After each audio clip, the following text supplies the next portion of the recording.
guys, today's video is going to be a presentation video for the Colt Trooper. This is actually made in 1966, quite a coincidence with my Colt Python, and I do remember distinctly buying this gun on Gunbroker.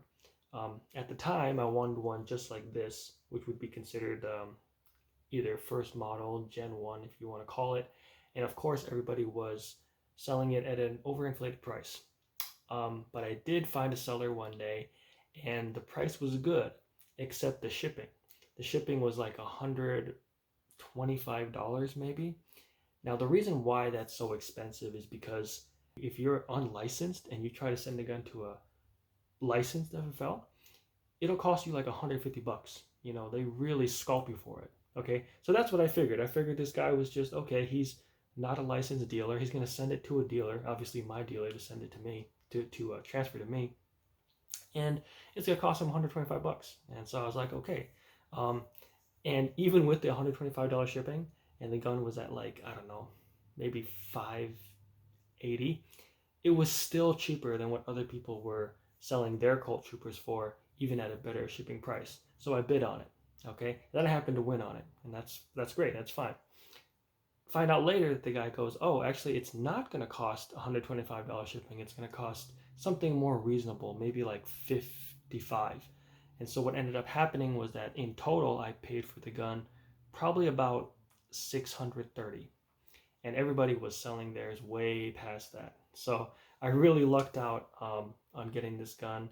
I think I bought it, it might have been about 4 years ago.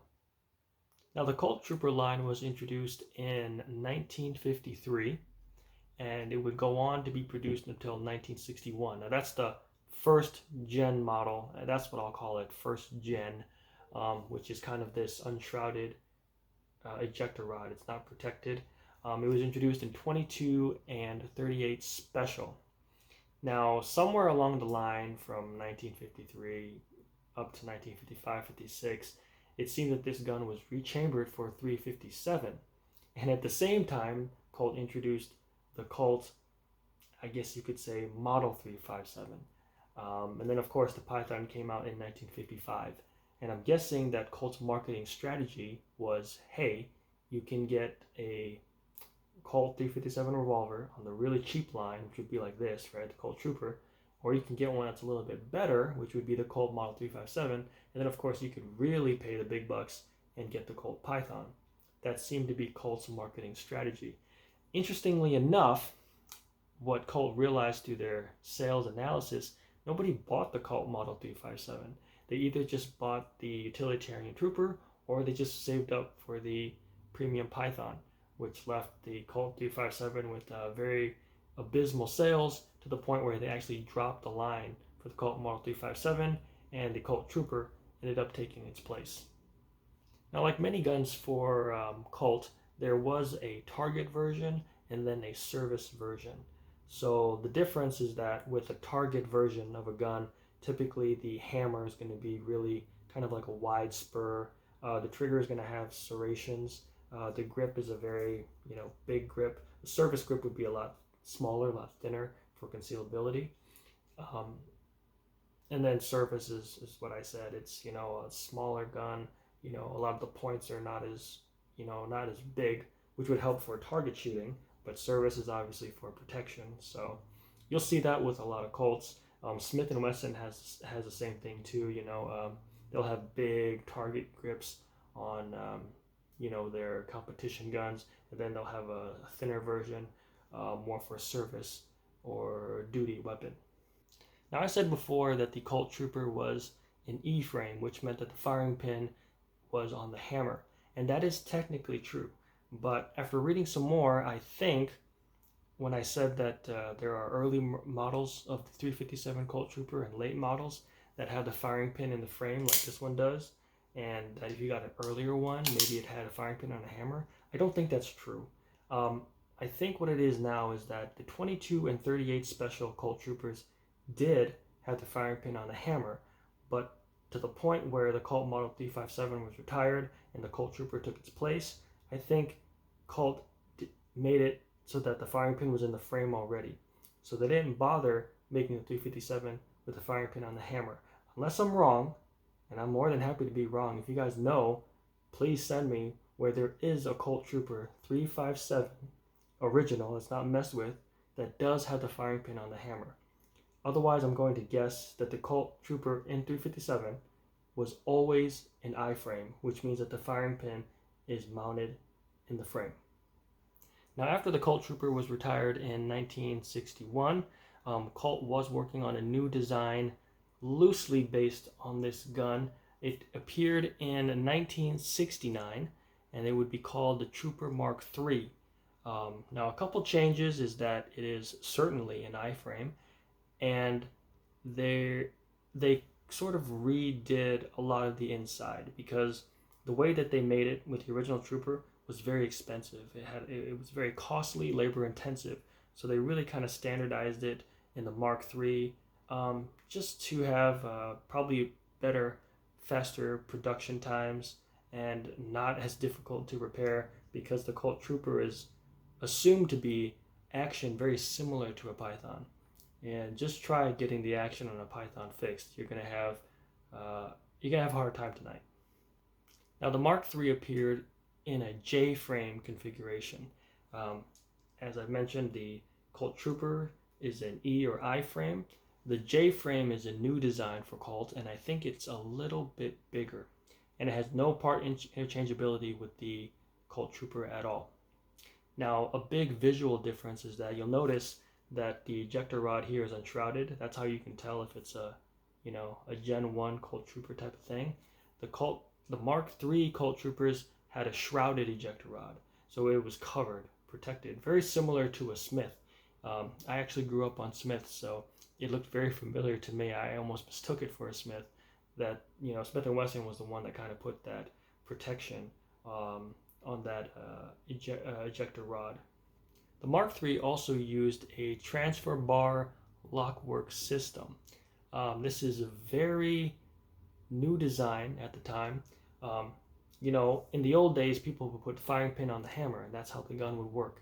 And then Colt did the I-frame, where there's the firing pins in the frame, which of course is the new change.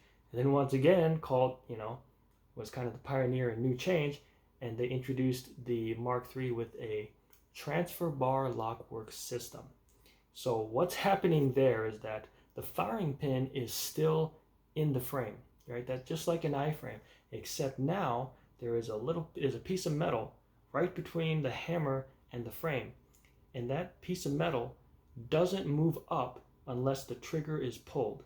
So anytime, no matter what, the hammer cocks or anything like that, that piece of metal is always down, and it's never going to rise until you pull the trigger. When you pull the trigger, then that bar raises, and then the hammer is going to hit that bar, which hits the firing pin, and then it sets the gun off.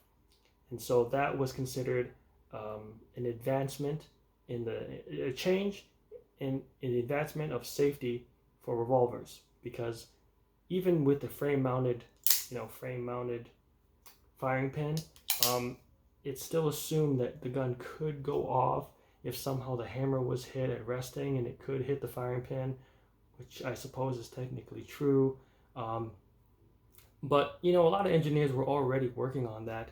I've seen guns where even without the transfer bar, they have it so that there's a piece of metal inside the frame, and if the trigger is never touched, the hammer can't hit the firing pin. But still, this was a new change. Most guns you see today are going to use that transfer bar lockwork system. Now, in 1982, Colt introduced the Colt Trooper Mark V. This was another change in the Trooper line again. It was built on the V frame, which in terms of the old Colts, I believe it's similar to their Colt King Cobra. The old one, not the new one. It is close in size to a K frame. So this is a Smith & Wesson 10-7. This is a K frame, and I can pretty sure see that it's a little bit bigger than the Colt Trooper. So the V frame does seem to be a bigger frame than the previous Colt Trooper Mark III J frame, and of course the Colt Trooper Gen 1 I frame. Now, a clear, distinct difference for the Colt Trooper Mark V is its ventilated barrel. Now, not full barrel like the Python, it is shaved to the end of the ejector rod, much like the Smith, but that seemed to be a visual appearance for people to tell that it was a Colt Trooper Mark V. One of the big changes it had was shorter hammer fall and a better trigger. That was kind of its marketing, but you know, I don't have a Trooper Mark III or Mark V, so I can't tell, but that was the next part in the engineering change of the Trooper line. Well, that's it. That's all I have to say for the Colt Trooper.